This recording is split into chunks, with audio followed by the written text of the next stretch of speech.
Einen wunderschönen guten Tag wünsche ich dir. Hier ist wieder dein Markus aus Alanya. Und für diejenigen, die mir noch nicht folgen oder vielleicht das jetzt das erste Video ist, wir sind seit über 3 Jahren in der Türkei. Ich setze mir jetzt meinen Moped-Roller auf, meine Sonnenbrille und dann geht's ab zum Strand. Ich fahre circa mit dem Roller ganz entspannt, 15 Minuten eventuell, Maximum. Und dann habe ich mal eine ganz wichtige Frage an dich. Und du darfst jetzt schon mal schätzen, auf dem Weg, bis ich zum Strand komme. Was meinst du? Ich lebe hier.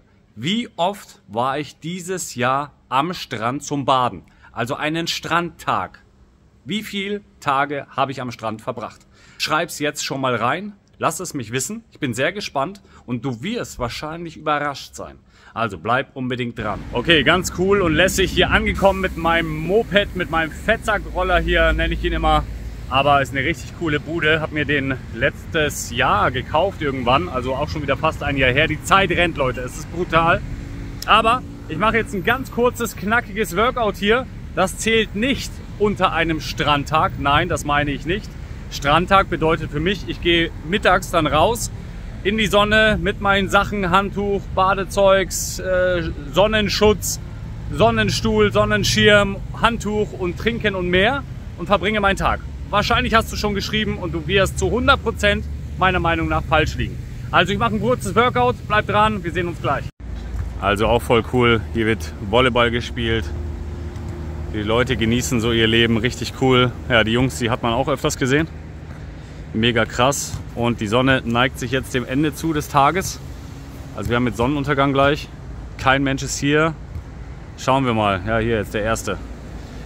Wahnsinn. Ja, die Temperaturen sind heftig. Also auf geht's. Bis gleich. Okay, fertig mit dem Workout. Kurz und knackig. Ja, die Temperaturen sind echt noch heiß und man sieht es vielleicht oder auch nicht. Die Schweißtropfen. Sie laufen den Körper runter, den Rücken, die Brust, das Gesicht. Also es ist schon wirklich sehr, sehr heftig. Und ich möchte das ganz kurz auflösen.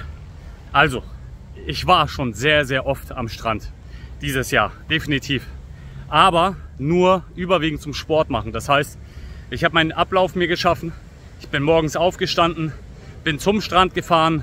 Genau an dieser Stelle da vorne habe ich geparkt und bin dann in die Richtung Mamutla gelaufen, hin und zurück. Mein Maximum war einmal 10 Kilometer.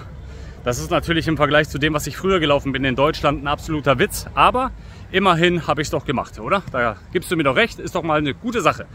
Aber in der Regel waren es immer so 5 bis maximal 8 Kilometer. Und ich habe aber währenddessen auch immer wieder mal Workouts gemacht oder auch einfach nur mal zum Strand gefahren und habe dann ein Workout hier gemacht an diesen Iron Bars, an den Calisthenics Park, heißt das ja in Hamburg jetzt, oder Active Parks. In Hamburg gibt es ja ganz viele mittlerweile, habe ich mir sagen lassen. Und das war schon oft. Aber kommen wir mal ins Eingemachte. Es ist wirklich heftig. Früher, als ich gedacht habe, da leben, wo andere Urlaub machen, jeden Tag am Strand, jeden Tag Sonne, wie geil ist das bitte? Nach mittlerweile über 3 Jahren in der Türkei und über 3,5 Jahren raus aus Deutschland kann ich sagen, dass das nicht der Alltag ist. Jeder, der denkt, dass er auswandert und einfach jeden Tag am Strand ist. Also selbst als Rentner, glaube ich, bist du nicht jeden Tag am Strand. Ich weiß, viele Menschen sind schon ein bisschen älter aus der Community. Schreib du aber auch gerne mal deine Meinung nach, was dein Empfinden ist, wenn du in der Türkei lebst, in Paraguay, vielleicht in Dubai oder sonst irgendwo am Meer, in Italien, Albanien, Kroatien, wenn du da am Meer bist und lebst.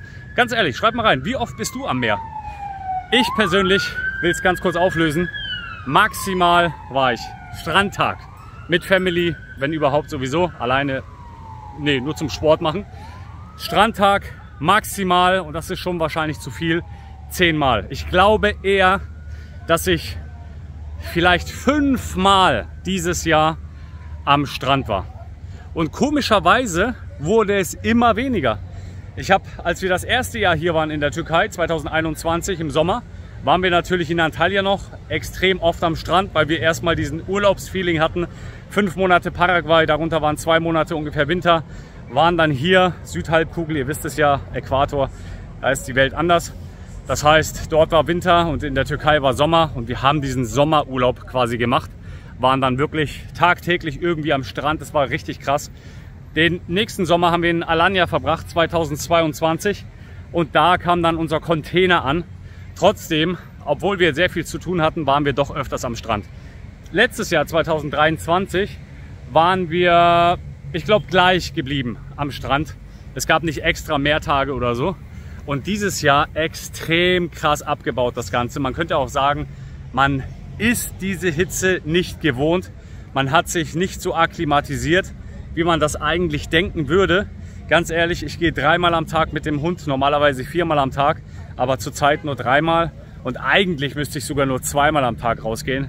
Denn vorhin, als ich wieder von der Mittagsrunde kam quasi, das war so 15 Uhr ungefähr, ey, ich war nass. Ich war einfach nur nass geschwitzt und wir haben heute den 7. September. Also es ist wirklich ganz krass, 7. September 2024. Merkt ihr das Datum? Eventuell nächstes Jahr schaust du und ich bin vielleicht an einem anderen Ort, an einer anderen Stelle. Also es ist wirklich ganz krass. Ich bin sehr gespannt, was deine Meinung dazu ist. Ich habe schon öfters mal darüber gesprochen. Es bringt natürlich auch seine Vorteile mit, im Ausland zu sein. Gerade natürlich als Unternehmer, gerade als Selbstständiger kann das natürlich seine Vorteile bringen. Wenn du alleine lebst, kann man sich immer auch sicherlich an solchen Orten arrangieren. Aber wenn du Kinder hast, wenn du Kleinkinder hast oder auch dann die wachsen an, die reifen und die werden immer älter und entdecken auch natürlich die Welt oder haben natürlich auch Kontakt noch zu Hamburg oder zu Deutschland, zu dem alten Bekanntenkreis, Familie ist noch da, dann kann das Ganze natürlich auch so ein bisschen erschwert werden und dementsprechend muss man sich das gut überlegen. Und deswegen meine absolute Top-Empfehlung für alle, die jetzt aktuell planen auszuwandern. Ich würde nicht alles aus Deutschland erstmal abbauen, abreißen und stumpf alles nicht liegen lassen, sondern alles auf Null fahren und dann weggehen, sondern wenn du vielleicht eine Mietwohnung hast und es dir natürlich finanziell leisten kannst, dann würde ich die Mietwohnung erstmal behalten für ein paar Monate noch, locker für ein halbes Jahr noch, damit du dir erstmal, egal ob das jetzt Richtung Türkei ist, ob das Dubai ist, Paraguay, Afrika irgendwo oder nach Asien weiter, ist ganz egal, dass falls, es kann sein, und so war es bei uns in Paraguay, es kann sein, dass es dir einfach nicht zusagt. Und du darfst nicht den Fehler machen, dass du sagst, okay, ich bin jetzt einen Monat in dem Land schon mal gewesen und ich habe mich dafür entschieden. Nein, ein Monat ist ein absoluter Witz. Mittlerweile nach über 3 Jahren kann ich sagen, wenn mich einer beeindrucken will, und ich habe letztens erst mit jemandem geschrieben über eine andere Plattform, die sind seit 2,5 Monaten ausgewandert nach Spanien, wobei das ja EU ist, das ist ja mal halbwegs sogar das Ganze. Alleine diese Aufenthaltsproblematik hast du ja nicht, was natürlich dann schon richtig ein Stein vom Herzen fällt. Aber nach 2,5 Monaten kann mir keiner sagen, dass Auswandern dann in dem Fall die richtige Entscheidung war oder das Beste, was mir je passieren konnte. Definitiv, es ist eine gute Erfahrung und es ist wirklich eine Erfahrung, die dir niemand mehr nehmen kann. Auf jeden Fall, richtig gut. Aber gerade wenn du Kinder hast, gerade wenn du Verantwortung hast, dann muss man das Ganze auf jeden Fall gut durchdenken und erstmal sozusagen auf Probe für ein paar Monate erstmal reingehen, um hineinzufühlen, um überhaupt annähernd mal hineinfühlen zu können, wie das Leben so ist. Wenn nach 3 Jahren, nach 4 Jahren einer zu mir kommt und sagt, ey, Beispiel Dubai, ist geil, mega, immer noch geil, wie am Anfang oder noch geiler geworden oder Türkei oder sonst was, dann glaube ich dem das. Für ihn ist das dann stimmig, für diesen Menschen, für diese Familie ist das top. Aber wenn ich höre irgendwie, und es gibt ja viele auf YouTube, die sowas sagen, ey, Auswandern ist super easy. Es ist auch, oder es kann super easy sein, aber es ist individuell. Wenn du dir dann fragst, bist du alleine, bist du mit Familie, dann hört man oft, ja, ich bin alleine. Oder ich bin nur mit meinem Partner oder nur mit meinem Hund ausgewandert. Das ist eine ganz andere Liga. Und dann nach ein paar Monaten oder Wochen zu sagen, Auswandern war die richtige Entscheidung, das ist für mich persönlich nach meiner langjährigen Erfahrung mittlerweile viel zu wenig.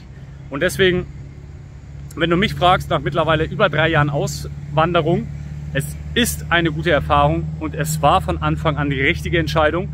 Wir haben unsere Kinder geschützt, ganz zu diesen dramatischen Zeiten damals. Unsere Kinder zum Beispiel haben nie Maske getragen, nirgendwo. Und das war für uns persönlich sehr, sehr wichtig und sehr gut. Aber das Leben geht weiter, man entwickelt sich weiter. Und ja, eine gewisse Umstrukturierung kann ja auch vom Vorteil sein. Und dementsprechend kann ich auch nur jedem empfehlen, nicht alles auf einmal abzubrechen und sonstiges, sondern erstmal probeweise für ein paar Monate mindestens mal in das Land zu gehen.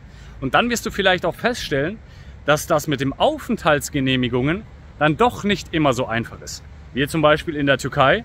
Ich bekomme jetzt, wenn ich Glück habe, ich warte immer noch auf Rückmeldung, 6 Monate Aufenthalt. 6 Monate. Das bedeutet, ich muss, 6 Monate ist ehrlich gesagt ein Witz, ich kann ja sogar 6 Monate ohne Aufenthalt in der Türkei bleiben im Jahr. Weißt du, was ich meine? Nur nicht am Stück. Aber in einem Jahr kann ich 6 Monate da bleiben. Und deswegen muss man mal gucken, wie man das Ganze dann angeht. Und deswegen wünsche ich dir auf jeden Fall auf deinem Weg alles Gute weiterhin, ganz viel Erfolg, viel Spaß. Vielen Dank für deine Aktivität. Teile gerne dieses wichtige Video für Menschen, die sich auch fürs Auswandern interessieren oder natürlich auch einfach mal ein paar Einblicke zum Thema Auswandern, zum Thema Türkei auch erfahren wollen. Hier speziell auf diesem Kanal, der Markus, auf YouTube. Und es geht aber auch um andere Themen, wie deine Gesundheit, was das A und O ist.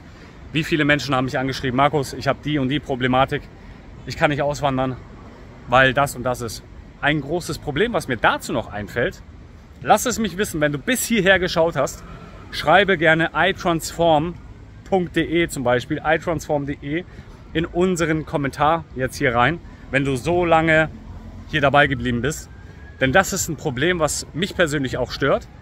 Im Ausland, egal ob das jetzt Schweiz wäre, Österreich oder sonst wo. Was ist mit Nahrungsergänzungsmitteln? In die Türkei Nahrungsergänzungsmittel zu bringen, ist gar nicht so einfach. Per Postweg kannst du vergessen. Das heißt, ich muss mir immer irgendwie was mitbringen lassen von Menschen, die zufälligerweise dann nach Alanya kommen aus Deutschland. Das bedeutet, ich schicke mir irgendwelche Produkte, egal ob das jetzt Nahrungsergänzungsmittel sind oder irgendwelche speziellen Seifen, Naturkosmetika oder sonst was, was es in der Türkei einfach so nicht gibt, ohne Zusätze etc., dann muss ich mir das mitbringen lassen. Und das kann nerven, weil es war schon oft so, dass wir im Leerstand waren und wochenlang keine Nahrungsergänzungsmittel nehmen konnten, was für uns persönlich extrem blöd ist, weil wir wollen einfach einen gesunden Lifestyle haben und vorsorgen. Und wir vorsorgen mit, oder wir sorgen vor mit Nahrungsergänzungsmitteln von iTransform. Deswegen, wenn du bis hierher geschaut hast, lass unbedingt auf jeden Fall einen Kommentar da, einen Daumen nach oben, schau dich um bei unserem Online-Shop. Wenn du bereit bist, auch auszuwandern, denk an deine Gesundheit, denk an iTransform und ich freue mich auf dein Feedback. Links in der Videobeschreibung kannst du abchecken und auch gerne diesen Kanal teilen. Und falls du es noch nicht getan hast, jetzt ein kostenloses Abo dalassen und auch gerne die Glocke aktivieren, damit du kein Video mehr verpasst. Und ich freue mich schon auf das nächste Video. Dementsprechend bleib dran, bleib gesund und munter, teile gerne dieses Video, diesen Kanal. Dein Markus aus Alanya.